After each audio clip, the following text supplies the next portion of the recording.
reconhecer o nosso erro e voltar atrás, é mais uma vez que as águas do Jordão, simbolizadas ali por João Batista, nos lavam de novo. Então a nossa vida é um constante batismo. Batismo é todo dia, toda hora, esse é o ensinamento. Batismo é quando nós resolvemos reconhecer quem nós somos diante de Deus e diante da comunidade e falar: eu preciso que Jesus oriente minha caminhada, eu preciso que um Senhor maior cuide das minhas decisões, eu preciso que um Deus agora conserte meu coração, porque eu mesmo não dou conta. Isso é batismo, eu mesmo consigo. Então quando a gente passa pelas águas, ou quando nós nos arrependemos diariamente, nós estamos assumindo essa condição. Ó, Senhor Jesus, eu preciso sempre que o Senhor me redirecione, porque vira e mexe eu estou querendo vir para cá. Então isso é batismo. Batismo não é uma vez que acontece. Acontece uma vez enquanto símbolo, mas ele acontece toda hora. Todo dia é dia de ser batizado. Todo dia é dia de se arrepender, porque nós erramos em alguma coisa. O próprio Jesus, que não tinha pecado, falou: não, João, pode me batizar, porque é para que se cumpra toda a justiça. A justiça só funciona no arrependimento. Se não há arrependimento, você demonstra que você não precisa melhorar em nada. Então a justiça está longe de você. Agora, quando nós assumimos a nossa condição de falho e pecadores, nós entramos nessa lavagem, esse banhar das águas, e nós falamos ao Senhor: a minha vida tem que ser direcionada pelo Senhor, então me batize de novo. Por isso que João Batista dizia assim: eu só batismo com água. É só um sinal, porque vem outro depois de mim, que é antes de mim, portanto é mais poderoso do que eu. Ele nos batizará com o Espírito Santo e com fogo. Então, o Espírito Santo, o batismo, o relacionamento mais íntimo com o Espírito Santo e com esse fogo purificador, só é possível depois do arrependimento, porque o arrependimento é que torna você sem forma e vazio, pronto para ser moldado pelo Senhor. É por isso que o planeta lá no Gênesis está sem forma e vazio, mas o Espírito de Deus paira sobre as águas. É só assim. É só quando eu reconheço que eu preciso de arrependimento, eu dou um passo para que eu esteja sem forma e vazio. Estou falando: Senhor, molde a minha vida, o meu caráter, a minha consciência, o meu coração. Eu sou um vaso nas tuas mãos. O Senhor, como oleiro, pode moldar a minha vida. Eu quero estar sem forma e vazio diante da tua presença. Não preciso estar cheio de mim mesmo, não preciso da minha forma, eu preciso que o Senhor me forme. Aí ele vai dizer, como ele diz para Israel: eu sou Deus que te criou, Jacó, e que te formou, ó Israel. Você é um ser criado por Deus, e a partir do batismo, do arrependimento, você é uma criatura formada por Deus. Porque todos somos criados por Deus, mas nem todos se dão a capacidade de serem formados por Deus. Não é isso? Nós somos, todo mundo é criado, é criatura de Deus, mas nem todos se permitem ser moldados por Ele. Então temos que parar no processo de criaturas. Aí tem outros que avançam quando se arrependem e agora falam: eu não quero somente ser criado, mas eu quero ser formado uma nova pessoa. Isso é novo nascimento, isso é nascer de novo. Nós nascemos da criação de Deus, mas nós somos formados com uma nova vida espiritual. Portanto, nós somos agora gerados filhos do reino. Outrora nós éramos filhos das trevas, da terra, da carne, mas a partir desse processo de conversão, nós agora somos formados à imagem e semelhança do nosso Senhor através do Espírito Santo. Por isso que ele vem com fogo. O fogo é um processo de purificação daquele que passa pelas águas.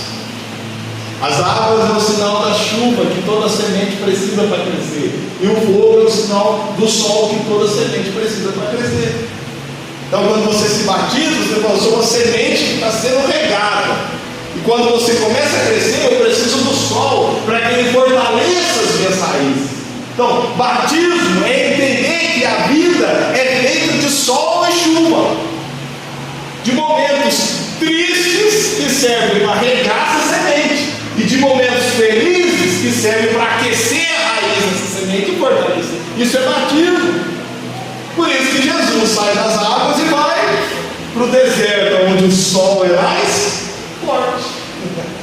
Ele passa pelas águas como uma semente para nos ensinar, e agora ele vai para o deserto para aquecer o sol, e lá ele passa pelos momentos mais difíceis na sua caminhada. Mas é dito que depois que ele sai de lá, ele chega na região de Tiro e Sidom, e é dito um lugar que jazia em trevas recebeu uma maravilhosa luz, porque ele entra no batismo enquanto semente, mas ele chega naquela região enquanto luz, porque ele passa pelo processo de transformação, para que nós sejamos sal e luz do mundo. Então, o sol e a chuva, o batismo e o deserto, entende? Como que essas muitas variáveis funcionam para que a gente entenda de alguma forma? A Bíblia fala das mesmas coisas, só que ela usa vários símbolos e várias maneiras diferentes para que de algum modo alcance as mais variadas pessoas possíveis. É assim, vai crescendo a dimensão das figuras, dos simbolismos, das representações, das arquetipias, e vai crescendo, e vai crescendo, e vai crescendo. Mas para que tanto símbolo, tanta coisa espiritual, para que tanto significado e simbologia e tudo isso? Para que de tantas parábolas, para que textos escritos em formas proféticas, para que textos escritos em formas de romances? Para que isso? Para quê? Para que de alguma forma todas as pessoas conheçam a justiça e a verdade. E se eu não entender com a palavra de João, tem a palavra do Cristo encarnado através de uma parábola simples. E um semeador que saiu para semear, é coisa que todo mundo sabe. O reino do céu só é um mistério para aqueles que têm olho e não querem ver, diz que Jesus fala. O reino do céu só é um mistério para aqueles que têm ouvido e não querem ouvir, para aqueles que têm um coração, mas não querem que a palavra chegue lá. Aí se torna um mistério. Mas não, ele é simples, tão simples quanto nós fomos criados. Então nós temos que tocar nessa simplicidade, porque o cristianismo, de uma forma geral, criou tantas camadas, e parece que Jesus ficou longe. E de certo Jesus parece que não dava a chegar nele, ele está lá em cima, lá no alto e sublime trono, sentado lá assistindo a gente. Não, Jesus falou: eu vou para o Pai, mas eu estou com vocês até a consumação dos séculos. Não diga quem subirá às alturas para trazer o Cristo, não diga quem descerá para fazer Cristo ressurgir dos mortos. Não, a palavra está perto da sua boca, do seu coração, todos os dias. Mas nós perdemos a conexão com toda a criação devido a essas muitas camadas que foram construídas no decorrer do tempo e da história. Ou se você lê a história da igreja de 2000 anos atrás, você vai ver camadas e camadas de rito sagrado, de tudo que tinha que ser feito para poder tocar com Cristo, que pisou nessa terra, que comeu, que bebeu, que dormiu, que sentou no chão. Mas nós nos relacionamos como se Jesus fosse um Deus inacessível. Ele é, mas ele também habita no contrito do coração, triste, amargurado. Ele andou nesse solo para fazer Deus conhecido através da sua figura humana. O propósito de Cristo é nos tornar humanos em nossas relações, é fazer com que a gente viva uma humanidade que Ele fez. A proposta dele é para que a gente se relacione, e no nosso relacionamento um com o outro, Deus apareça. Porque é difícil ver a Deus, porque os nossos relacionamentos não estão de acordo com o que Cristo propõe. Quando a gente reajustar esse detalhe, a igreja vai ter um corpo, vai ter uma expressão de Cristo na terra, e o mundo vai saber que Cristo vive, que Cristo existe, porque ele vai conseguir enxergar o Cristo em cada um de nós. Essa é a proposta do Evangelho. Amém? Eu quero ler um texto com vocês. Estou usando a versão aqui NVI. Depois que terminou de instruir os 12 discípulos, Jesus saiu para ensinar e pregar nas cidades da Galileia. João, ao ouvir na prisão que o Cristo estava fazendo, enviou seus discípulos para lhe perguntar: és tu aquele que haveria de vir?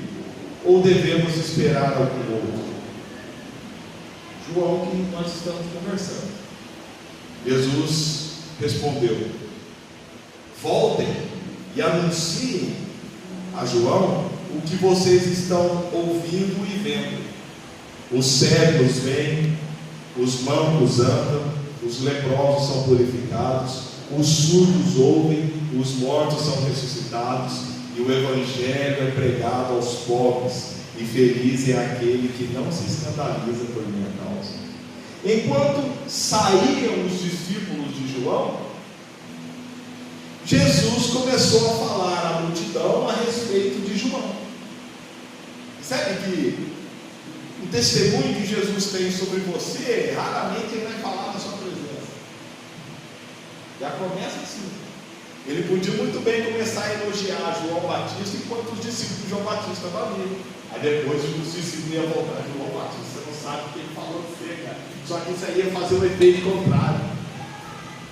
Porque João Batista mandou aqueles discípulos falarem com Jesus, não porque João Batista estava numa crise de fé, mas porque os discípulos de João Batista não queriam sair do pé de João Batista.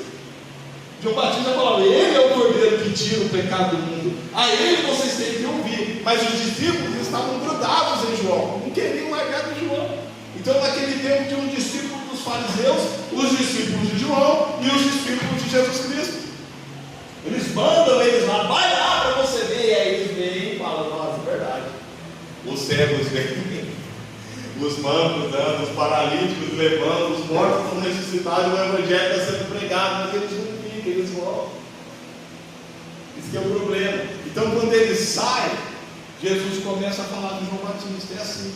Às vezes nós servimos a Deus e falamos e pensamos conosco: o que Jesus acha de mim? Você pensa isso, mas o que Deus pensa de quem eu sou? Às vezes você nem sabe, mas tem pessoas falando de você para outras pessoas, dando seu testemunho para outro alguém, e a partir daí o seu nome está sendo glorificado em ambientes que você não faz nem ideia. Mas é assim mesmo, porque o que a sua mão direita faz, a esquerda não deve saber. Quem tem que honrar você é o Pai que vê o secreto, para que a gente não fique orgulhoso e ache que alguma coisa, ele dá testemunho de nós sem a gente ouvir. Ele espera você achar que não está acontecendo nada, mas ele está falando de você, no coração de várias pessoas, porque você tem falado dele para muitas pessoas. Então é uma comunhão entre você e o Espírito Santo, onde você testemunha do Espírito e o Espírito fica encarregado de testemunhar da sua vida. É assim a nossa caminhada cristã. Então, os discípulos de João saem e Jesus começa a falar à multidão. Verso 7. Enquanto saíam os discípulos de João, Jesus começou a falar à multidão a respeito de João. O que vocês foram ver no deserto? Olha a pergunta de Deus. Um caniço agitado pelo vento? Ou o que foram ver? Um homem vestido de roupas finas? Ora, os que usam roupas finas estão nos palácios reais. Afinal, o que vocês foram ver? Um profeta? Sim, eu lhes digo, e mais que profeta. Este é aquele a respeito de quem está escrito: enviarei o meu mensageiro à tua frente, ele preparará o meu caminho diante de ti. Digo-lhes a verdade: entre os nascidos de mulher não surgiu ninguém maior do que João Batista. Todavia, o menor no reino dos céus é maior que ele. Desde os dias de João Batista até agora, o reino dos céus é tomado à força, e os que usam de força se apoderam dele, pois todos os profetas e a lei profetizaram até João. E se vocês querem aceitar, este é o Elias que havia de vir. Aquele que tem ouvidos, ouça. Aqui posso comparar a essa geração. São como crianças que ficam sentadas nas praças e gritam umas às outras: nós lhes tocamos flauta, mas vocês não dançam. Cantamos um lamento, mas vocês não se entristecem. Pois veio João, que jejua e não bebe vinho, e vocês dizem: ele tem demônio. Veio o Filho do Homem, comendo e bebendo, e vocês dizem: eis aí um comilão e um beberrão, amigo de publicanos e pecadores. Mas a sabedoria é comprovada pelas obras que há com. Uma breve meditação com vocês agora. Eu quero focar nessas 3 perguntas de Jesus. O que vocês foram ver no deserto? Parece uma pergunta assim, simples, mas é mais profunda do que isso. Porque o deserto era o lugar do culto de João. Na beira do Rio Jordão, ali ele fazia o seu culto e proclamava o arrependimento e batismo. Só que Jesus, ele separa 3 tipos de pessoas, 3 tipos de crentes, 3 tipos de pessoas que vão atrás de uma voz. E ele pergunta: qual desses tipos de pessoas nós somos? Porque o primeiro, ele diz: o que vocês foram ver no deserto? Um caniço agitado pelo vento? O que significa isso? Primeiro, Jesus está falando assim: quando você vai atrás de uma voz que fala acerca de Deus, qual é o sentimento e a intenção e a expectativa que você tem? É a primeira pergunta. Porque se você for pensando que vai ver um caniço, você vai se dar mal. João, o que é um caniço agitado pelo vento? Eu entendi até agora o caniço. O caniço era um galinho de cana bem fino que ficava plantado perto das árvores. E quando o vento batia, ele fazia assim. Ao vento mudava, era uma cana bem fininha que estava na beira do rio. Jesus está falando: tem pessoas que vão no culto de João só por causa do movimento. É o primeiro tipo de cristão que gosta do movimento, que vai porque tem uma agitação lá. Aí assim que eu gosto.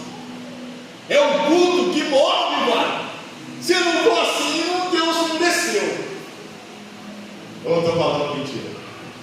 Assim tá, a gente gosta disso, mas não é só isso. Então o culto principal não é movimento, porque movimento sem parar é sinal de inconstância. Então Jesus está falando: o primeiro tipo de crente que vai atrás do movimento do caniço é aquele que vai, mas quando o movimento acaba, ele vai embora, porque o negócio dele é animação. O negócio dele é quando a coisa está mexendo.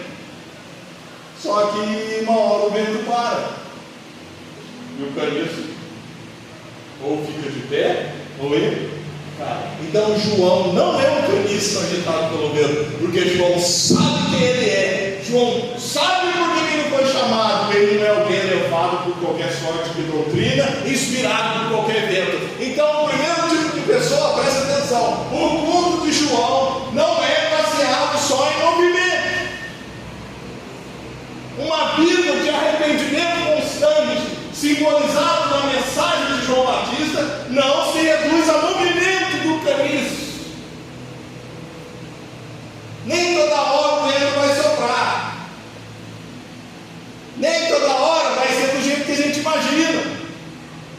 Mas se a gente foca o nosso culto, a nossa adoração, somente no movimento que nós vemos, naquilo que nós conseguimos enxergar, quando a gente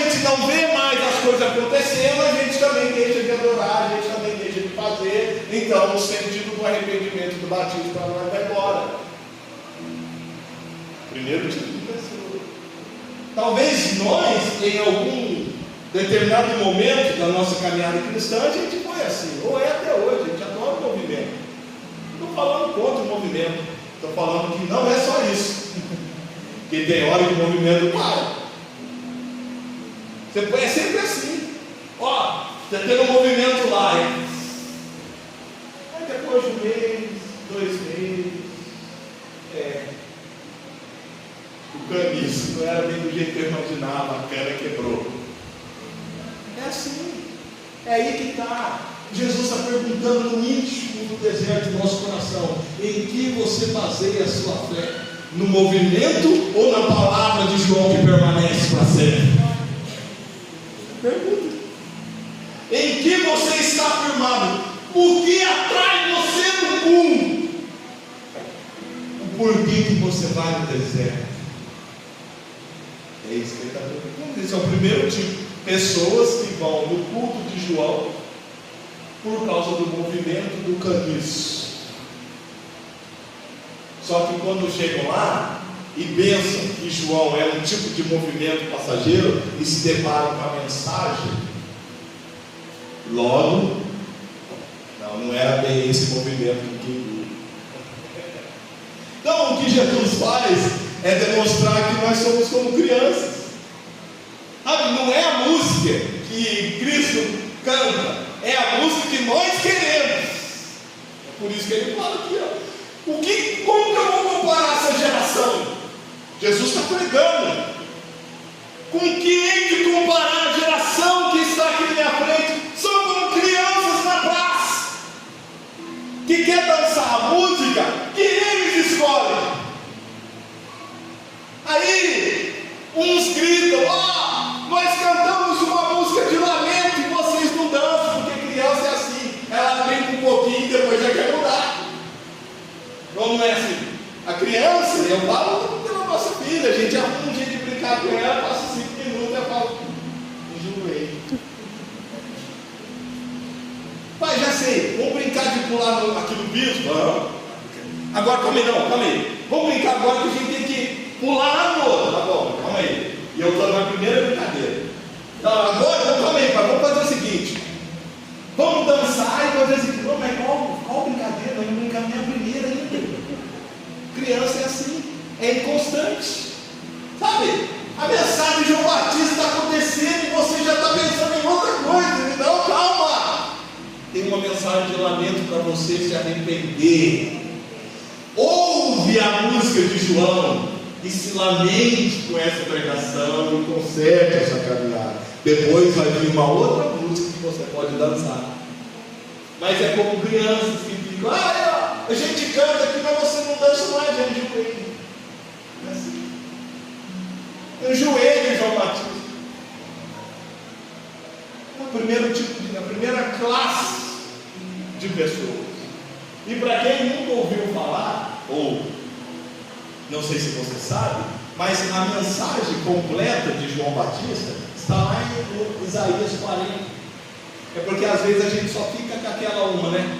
Voz do que clama no deserto, endireitai as veredas do Senhor, toda a terra altiva será nivelada, os caminhos tortos, tal. E a gente pensa que a mensagem do Batista é só isso, não. Mas João Batista, ele é a voz do que clama no deserto, conforme foi dito pelo profeta Isaías.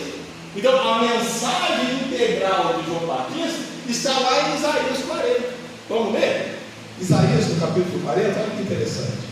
Eu quero dividir com você, sem tomar muito do seu tempo, esses 3 tipos de crente, para 3 fases da mensagem do Batista.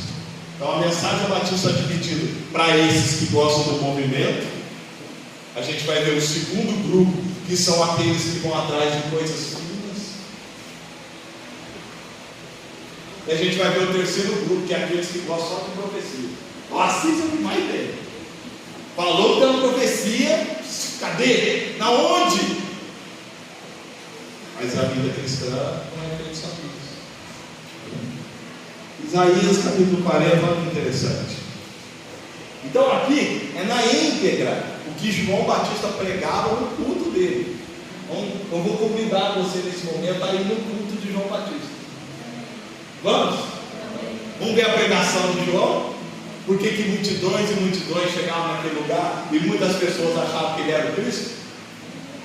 A profecia começa assim, Isaías 40, versículo 1: consolem o meu povo. A mensagem de Deus acerca do profeta para consolo do povo. Diz o Deus de vocês: encorajam a Jerusalém e anunciem que ele já cumpriu o trabalho que foi imposto, pagou por sua iniquidade e recebeu da mão do Senhor em dobro por todos os seus pecados. Então João Batista está falando o quê? De alguém que recebeu no seu lugar o castigo pelos seus pecados. Isso aqui há 700 anos antes de João Batista.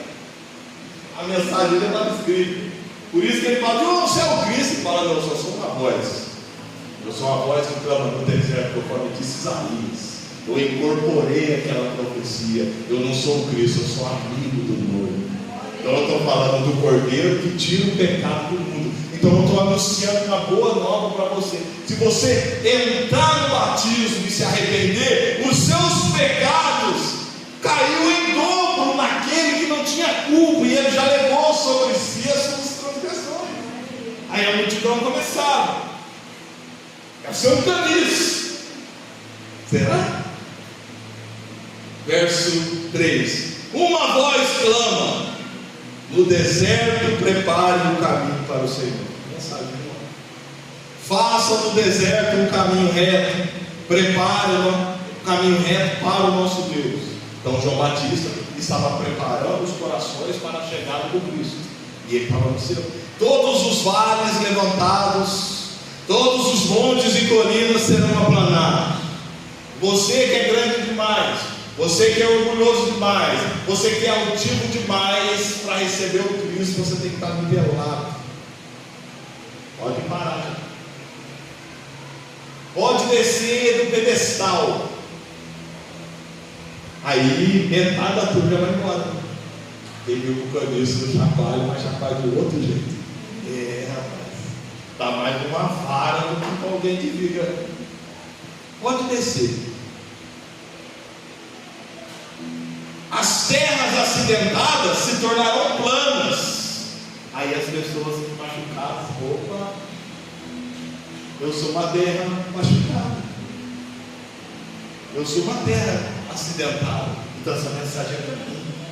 Aí acolhe. Por isso que Jesus fala: o Evangelho é anunciado aos pobres, porque os pobres têm a capacidade de reconhecer a sua situação, se verem como terras acidentadas, e chegam e falam: eu quero ser tapado, eu quero ser arrumado esses buracos de mim. 5. A glória do Senhor será revelada, e juntos todos a verão, pois o Senhor é quem fala. Uma voz ordena: clame. E eu pergunto: o que clamarei? Ou João falando com Deus, a palavra profética: João, pregue, filho. João fala: o que eu vou pregar, Senhor? E a mensagem continua: que toda a humanidade é como relva, e toda a sua glória como as flores do campo. Então a mensagem do batismo é o seguinte: você que tem a sua vida focada no hoje e no agora, não se esqueça de que você é como uma relva que passa. Já é mais um par do caminho. Você que foca no hoje, no presente, no aqui e no agora, não se esqueça que você é como uma planta que cresce hoje, amanhã é queimada pelo sol, vai embora. A sua vida passa. O que você está fazendo com ela? Toda a sua força está sendo dedicada para o aqui e o agora, o terreno material. Se for isso, a minha mensagem não vai servir para você. Porque eu vim falar de coisas eternas. Eu estou falando de um Deus que é tão grande, mas que ao mesmo tempo Ele é tão infinitamente distinto de tudo, que Ele habita o coração daquele que crê. Mas isso só é possível quando você passa da barreira das coisas e entra naquilo que é eterno. É sobre um Deus desse tamanho que eu vou falar. Então, pessoas da qual Jesus disse: o que vocês foram ver no deserto? Um homem vestido de roupas finas? Você acha que João propõe isso? Quem se veste assim está nos palácios. Jesus falou: acho que você veio no lugar errado. Porque qual a intenção do seu coração? Riquezas, bens materiais, o hoje ou agora. Não é sobre isso que João Batista está falando. E não é sobre isso que o arrependimento trabalha. Não. Isso é consequência de uma vida justificada por Deus aqui na terra. Mas não é só isso. Porque tudo passa. Como o relva. Olha o verso 7. A relva murcha e a sua flor cai quando o vento do Senhor sopra sobre eles. O povo não passa de relva. A relva murcha e as flores caem. Aí vem agora o mal sai do caniço. Mas a palavra do Senhor, nosso Deus, essa permanece para sempre. Então eu não vim falar de coisas passageiras. Eu trago uma mensagem de arrependimento para que você possa acessar aquilo que dura eternamente. Se o seu interesse na voz do deserto não é sobre a eternidade, então essa voz vai ser só mais um balanço do caniço para você. O culto de João é sobre coisas eternas.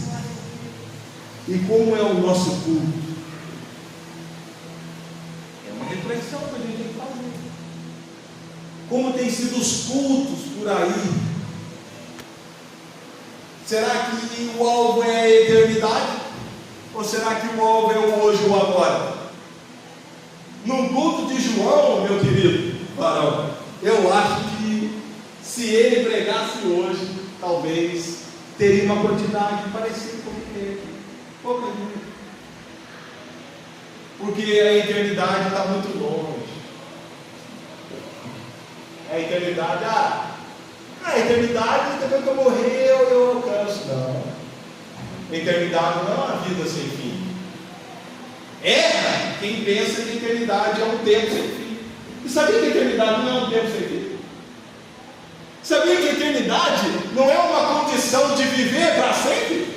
Eternidade é uma qualidade de vida.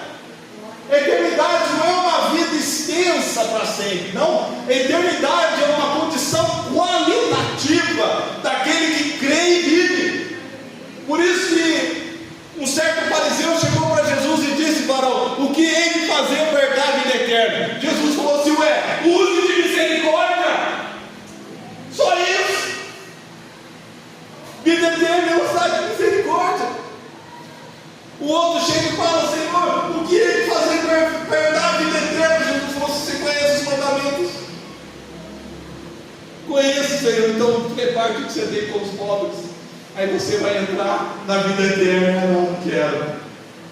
Não quero, porque a mensagem de Jesus não é diferente da mensagem de João. É só receber um upgrade do Espírito Santo para que você entenda. Mas é a mesma coisa. Entendeu? Reparte o que você tem com os pobres e você terá um tesouro no céu. Você vai acessar a eternidade onde eu haveria que morar. Eu acho que agora não. Então foi só um caniço.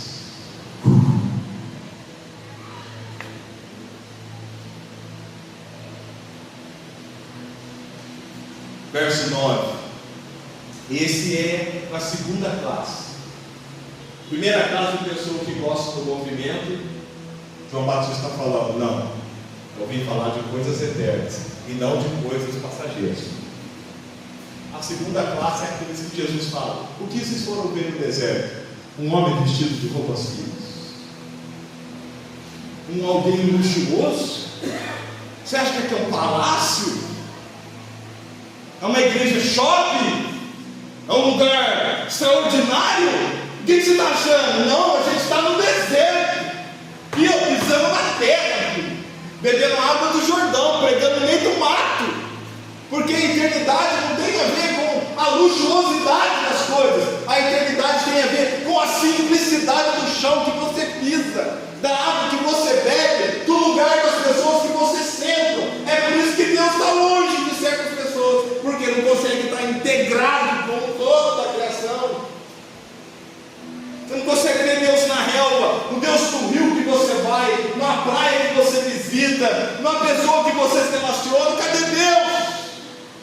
Porque você nós colocamos Deus lá em cima. Jesus falou não. Jesus falou não. O Verbo se fez carne e habitou entre nós. É possível conhecer o Criador. Igual o salmista no Salmo 19 fala que os céus proclamam a glória de Deus.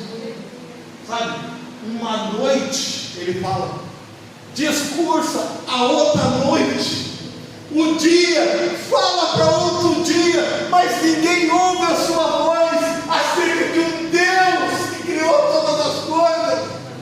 O que ele está falando, pastora? É que existe o tempo que é implicitamente ligado ao ser humano, que está no tempo, e que o tempo anuncia a Deus. Às vezes, só o passar do dia, de uma noite do dia, uma noite e um dia, você vai aprendendo com o tempo, e o tempo discursa para você coisas sagradas e ocultas, e que você vai aprendendo sem ouvir a voz de ninguém, sem ouvir o testemunho de ninguém, mas o tempo vai amadurecendo você, e você fala, existe um Criador que cuida de cada detalhe, mas é o tempo.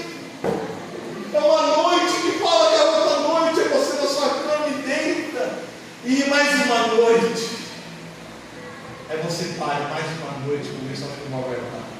Aí tem outra noite, aí tem outra noite, e vai passando as noites e você vai. A noite está pregando para você. É o ser humano integrado com a criação. E o dia, o sol se levantou de novo.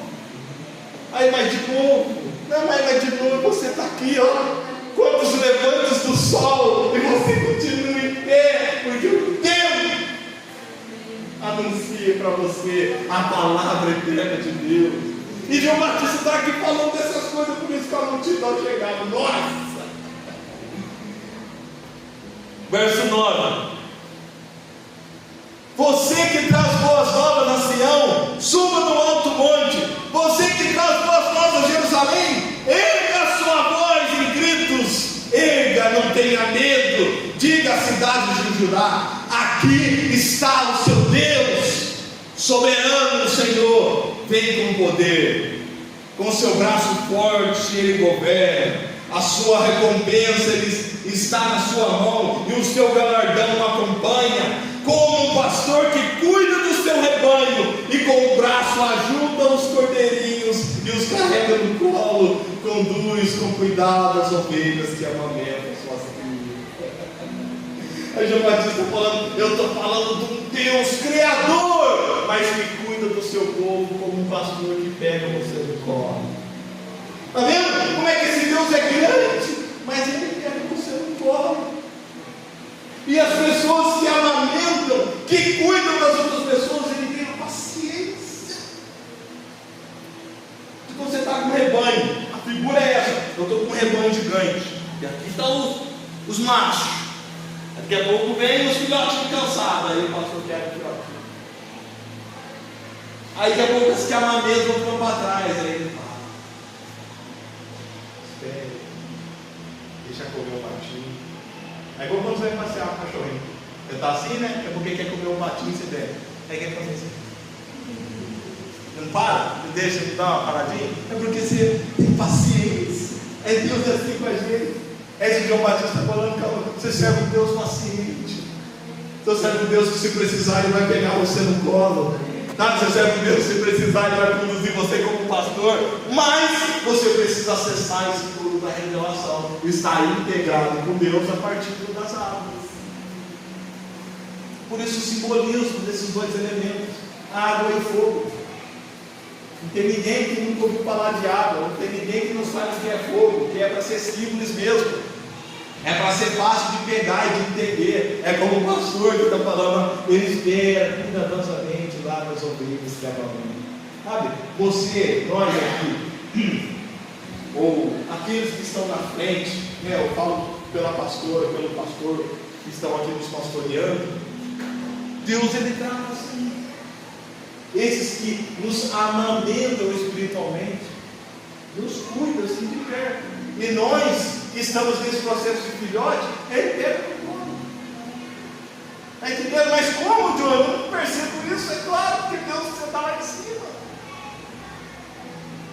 Deus, você está longe. Aí a gente não consegue ver.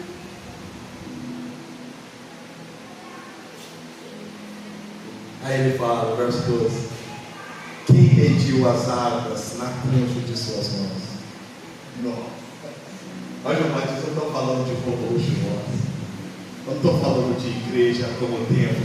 Eu estou falando de um Deus que, quando quer medir as águas, Ele dá uma conchada nos oceanos, assim, ó, ao tamanho do ser que eu estou falando. E vocês estão focados em roupa, em templo, em prosperidade material, no aqui, no agora. Não, eu estou falando de um Deus que, quando quer medir as águas, Ele faz assim, ó, chá, pega tudo nas mãos. O tamanho eu estou falando de um Deus que estabeleceu o limite do céu e com as palmas, olha assim, ó, o universo que o homem fala que é incontável, infinito, e eu contei a palmas.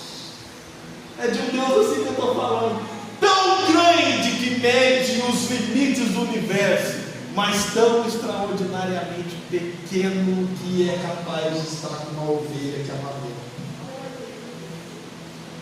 É um Deus que alcança os seres mais angelicais possível, as camadas dimensionais da espiritualidade, da metafísica, mas é um Deus que toca a ovelha, entendeu?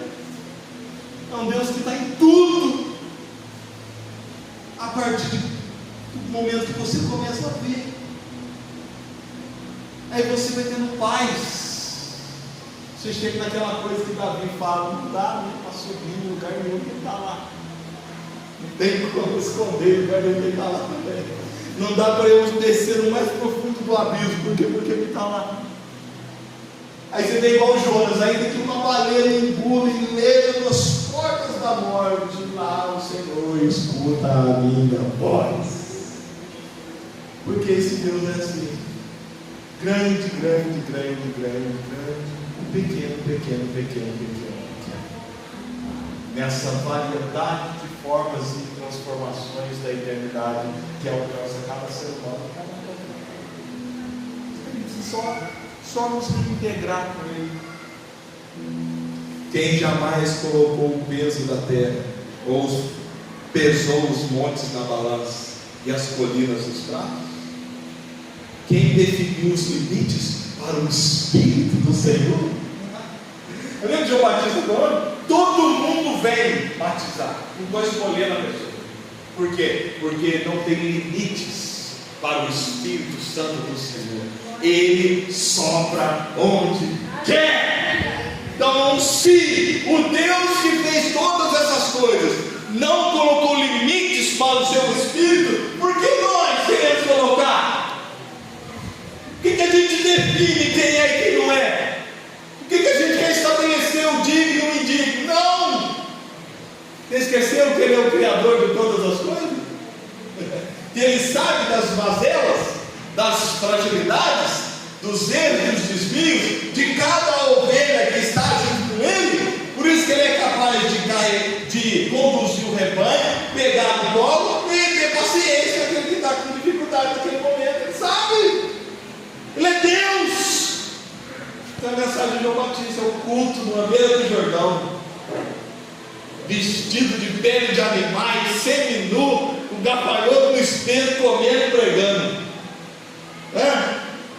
Você come gafanhoto, João, porque Deus tem capacidade de fazer, me sustentar a partir desse bichinho que ninguém gosta.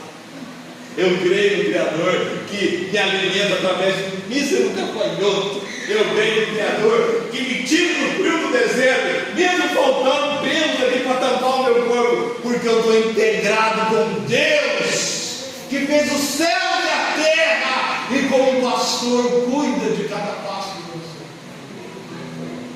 É assim. João Batista é um escândalo. Vocês ficaram loucos com ele, porque ele enxergou o que ninguém mais enxergou. Por isso a fala de Jesus: dentre os nascidos de mulher, não há ninguém maior que João Batista. Porque até João Batista, as pessoas queriam pela força pegar o reino de Deus, entrar pela força, do seu jeito, da sua maneira, da sua vontade. E João Batista é o máximo que alguém conseguiu ser através disso. E o máximo que ele conseguiu é a declaração mais simples e mais poderosa possível: eu sou o maior nascido de mulher, mas não sou digno de desatar as sandálias do meu Senhor, porque o maior nascido de mulher ainda está debaixo de Jesus Cristo de Nazaré. Então Jesus é aquele que está nascido de mulher. Esse João está falando: Senhor, eu posso até ser o maior nascido de mulher, mas mesmo assim eu sei que eu estou desatando as sandálias daquele que, quando quer medir as águas, só bate a concha das mãos assim. Eu sei que aqui a sandália do Senhor é aquela que mediu todo o universo semana passada nos palmos. Eu sei que não é. Por isso que eu não estou com crise de fé, não. Eu mandei os meus discípulos para trás de você, porque eles não largam de mim, para eles olharem para você e ver que a partir do Senhor os cegos veem, os surdos ouvem, o morto ressuscita, e o Evangelho é pregado aos povos de coração. Então, fiquem com ele. Logo, logo a minha cabeça vai ser cortada, servido numa bandeja de prata, mas ele vai morrer também. Só tem uma diferença: no terceiro dia ele vai voltar. Por isso que ele é maior que eu. Caminhando no fim. Verso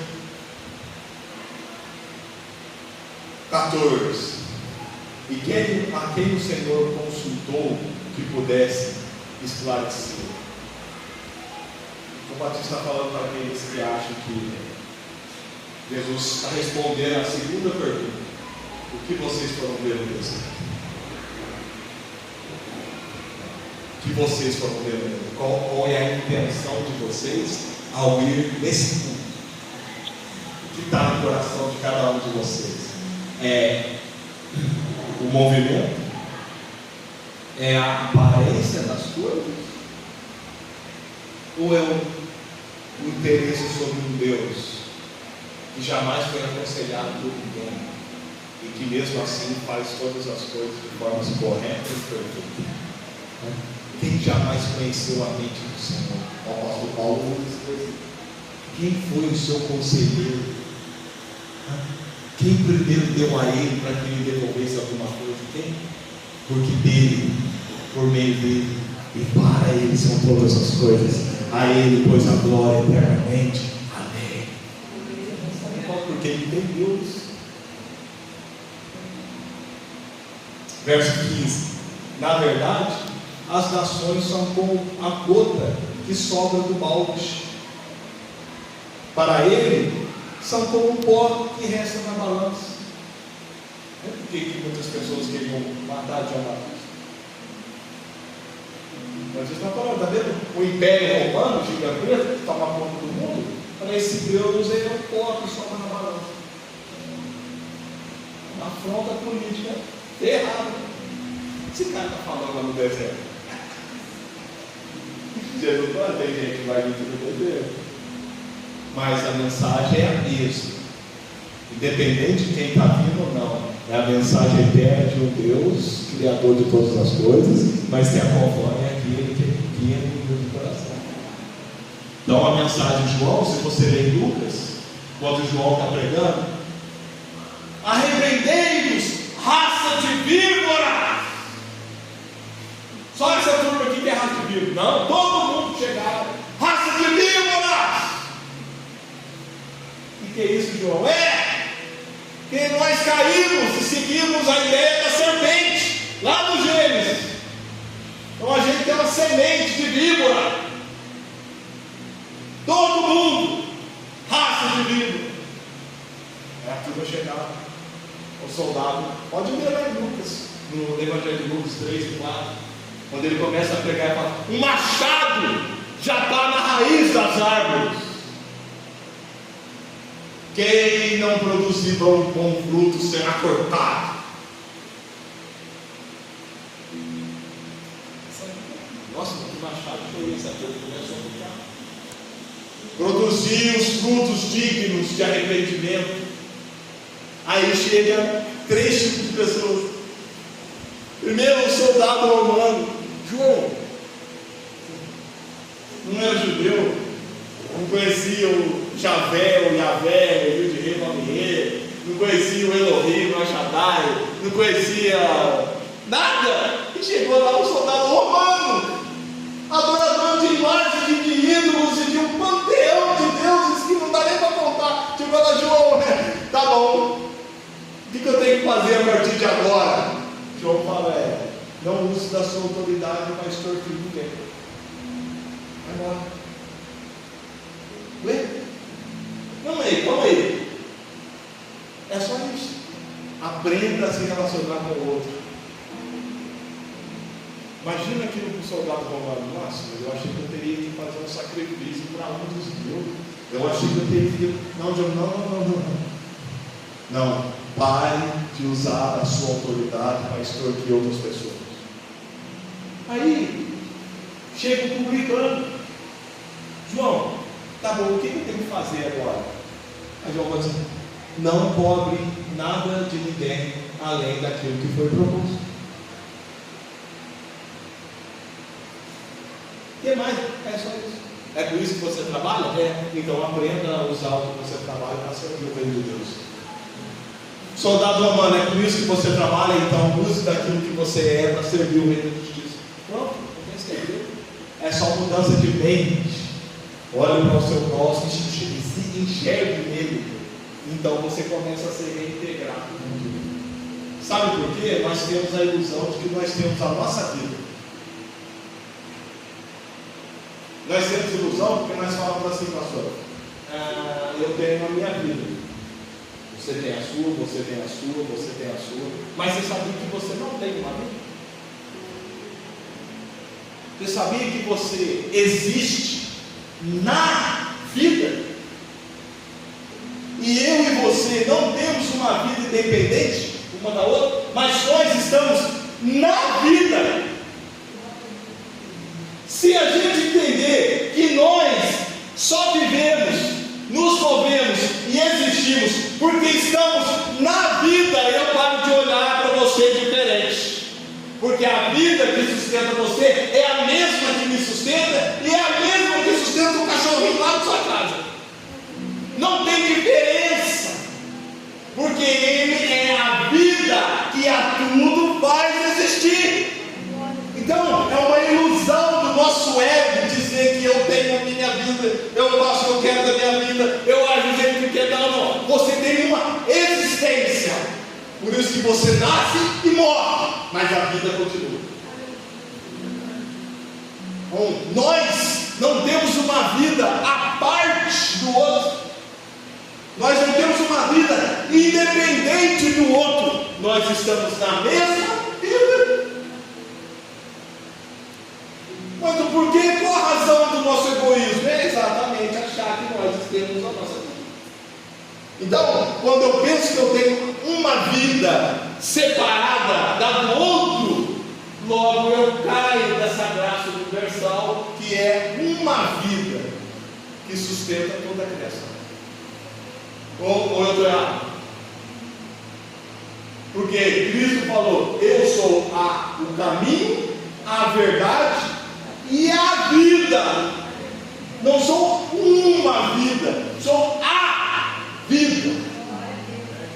Paulo fala: nele nós nos movemos, vivemos e existimos. Nele tudo existe nele.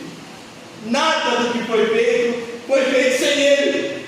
Johnny, mas e o diabo caído só está vivo porque tem a vida dele, ele está na vida.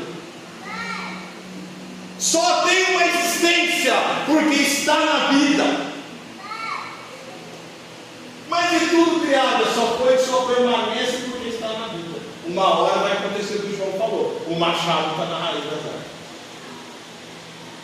Se você não for integrado com essa vida, vai ser cortado na sala de fogo. Mas a vida continua. Está vendo como que a mensagem João Batista? Eu não vou conseguir terminar tudo com vocês. Numa próxima oportunidade eu quero terminar. Mas olha só para a gente entender esse aspecto da vida, a gente saber que nós não somos seres independentes, que é isso que nos torna os seres egoístas e quebra a unidade na pluralidade. Existe uma unidade na pluralidade. É quando nós caímos em si e percebemos que todas as coisas criadas têm uma raiz que sustenta tudo. Então, o que eu sou?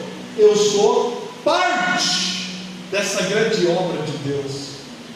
Eu sou uma peça que compõe esse grande quebra-cabeça.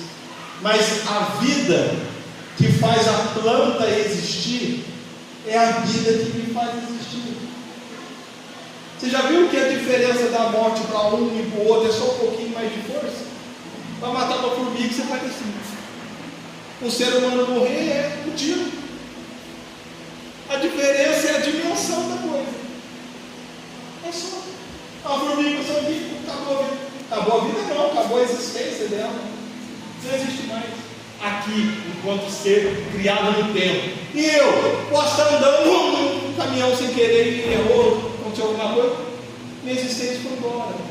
Mas eu, na vida, continuo. Está entendendo? Por isso que Cristo disse, aquele que crê em mim, ainda que esteja morto, esse viverá. Porque a vida continua. É um aspecto que a gente tem que entender para a gente poder ser integrado e poder ter a sensibilidade de estar com o outro e saber da dificuldade do outro. Cristo era isso. Cristo olhava e conseguia se compadecer com todos, porque ele olhava para aquela criatura e falava assim: eu criei esse ser e ele só existe porque ele está em mim. Você pode ler o Evangelho de João, no capítulo 1, assim, no princípio era o verbo estava com Deus, e o verbo era Deus. Todas as coisas foram feitas por ele, e sem ele nada do que foi feito se fez. Ele é a luz que ilumina todo homem que vem ao mundo. A diferença é que uns têm essa consciência e outros não. É só isso. Um dia eu falei para alguém falou para mim: Johnny, todo mundo tem o Espírito Santo? Perguntar? Todo mundo tem o Espírito Santo? Eu falei assim: todo mundo que você conhece existe e está vivo de alguma forma? Sim. O que faz eles se manterem vivos? A vida. O que é a vida? A vida é Deus. É isso, o Espírito Santo é o quê? É Deus. Então todo mundo tem o Espírito Santo? Não, mas tem ou não tem? Não é que todos têm, todos estão no Espírito, mas nem todos têm a consciência do Espírito. Eu só estou vivo porque estou no Espírito da vida.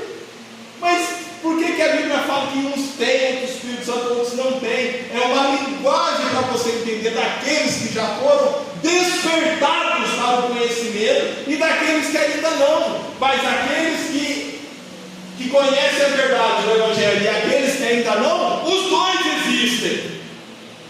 Só existem porque estão na vida. E só estão na vida porque o Espírito Santo tudo faz existir. Pronto, é óbvio.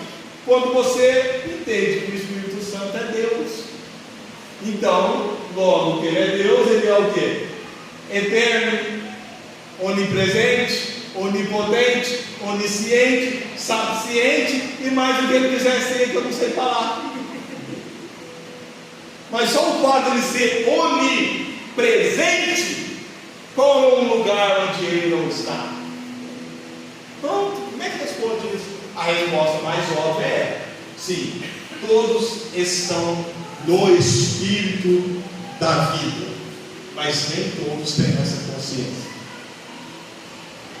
Então, quando Jesus fala, eu vou para o Pai, e o Espírito Santo virá, é só uma linguagem antropomórfica que fala, uma linguagem que explica o divino pela linguagem humana. Porque se o Espírito Santo vem de lá para cá e deixa de estar lá, ele não é o quê? Onipresente. E se Jesus está e o Espírito está lá, Jesus está aqui e o Espírito está lá, nem Deus em Cristo é onipresente, nem o Espírito é onipresente, porque um está lá, o outro está aqui, estão separados. É ou não é? Aí Jesus sobe, o Espírito Santo desce, aí está sem o Espírito Santo no céu. É assim? Ou não? Está sem Espírito no céu porque Jesus subiu. Está sem Cristo no céu porque Jesus desceu. Gente, João, quando ele vai no Apocalipse, ele é revoltado, ele fala, nossa, o Espírito e a noiva dizem venha, e o Cristo responde, venha, e o Deus, eu sou sol, aqui não precisa mais de tempo, não precisa de mais nada, porque o próprio Deus integrado no Pai, Filho e Espírito Santo vai ser a própria luz que a tudo ilumina. Só que a gente enxerga Deus lá, o Espírito Santo não sei aonde, soprando como vento por aí, e Jesus ressuscitou e está lá também. Eu estou aqui de boa, estou na minha vida, esse cegadão. Está vendo? Está vendo por que Deus está longe de alguns? Está vendo por que pessoas não conseguem falar com o Espírito Santo? Está vendo por que Jesus parece tão distante para outras pessoas? Por quê? Porque não tem a consciência de Deus grande, que mede o céu com as palmas da mão, mas um Deus também que está com a ovelha que amamenta. Então é essa a nossa percepção. Nós existimos porque nós estamos na vida, e só existe uma vida que a tudo faz existir. Logo, essa vida que é o Espírito de Deus habita cada ser humano. De onde? Então, qual era a mensagem de João Batista? A pergunta de Jesus: qual música você quer dançar? Tem a música de lamento de João Batista, mas uns disseram, ele tem demônio, porque é aquela criança que ele criou. Vamos ouvir outra música. E tem a música do Cristo. Nós falamos, mas esse nem pode ver com todo mundo. Lembra como é que as pessoas pregam de Jesus sem saber? Por que você não gosta de Jesus? Porque ele ama todo mundo. É que as crianças não brincar com coisa. Por que não? Porque ele brincou com ela, porque ele quer brincar comigo. Sim, amor, uma vez nós vamos brincar, levamos a nossa filha no parquinho e com a priminha dela. E lá no parquinho, a priminha dela achou outras amiguinhas da escola. E foi lá um minutinho lá, a Juliana fez um desse tamanho aqui, ó. E gostou. O que foi? Foi só dar oi. Calma. Ela brincou comigo. Minha Helena. Tá vendo? É assim que eles falam. Não, é essa música aí não. Eu só quero só a minha. O João Batista está denunciando o problema desse egoísmo. A criança é assim. Você precisa ensinar a criança a guardar ou a dividir? A dividir. Não é? Filho, essa é uma obrigação para ela. Porque se deixa. Vai, pega e vai. Porque é assim. Entendeu? Vai lá, oferece. Vai lá e faz. Você tem que ensinar sempre o altruísmo, porque o egoísmo ninguém precisa aprender. Ninguém precisa ensinar a gente a ser egoísta, mano. A gente parece que tem isso lá, porque é o probleminha da serpente. Daí que João fala: todos vocês, todos nós, somos raça de víbora. Tem esse probleminha. Porque a serpente no jardim do Éden é o Éden caído do querubim lá na eternidade, que foi transferido para a terra e depois o ser humano caiu nesse mesmo egoísmo. E o egoísmo é a raiz desses males que estão na humanidade. Então João Batista falando: arrependa-te, passa pelas águas, para que você agora mortifique as obras da sua carne e vai matando essa serpente devagarzinho.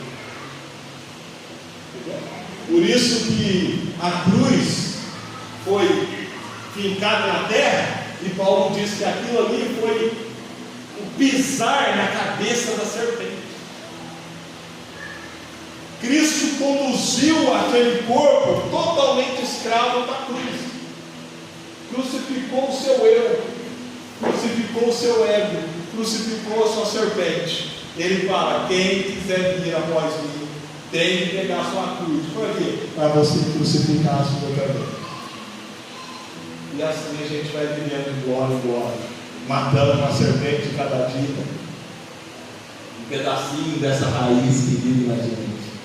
Todos os desvios que nós temos é fruto dessa sementinha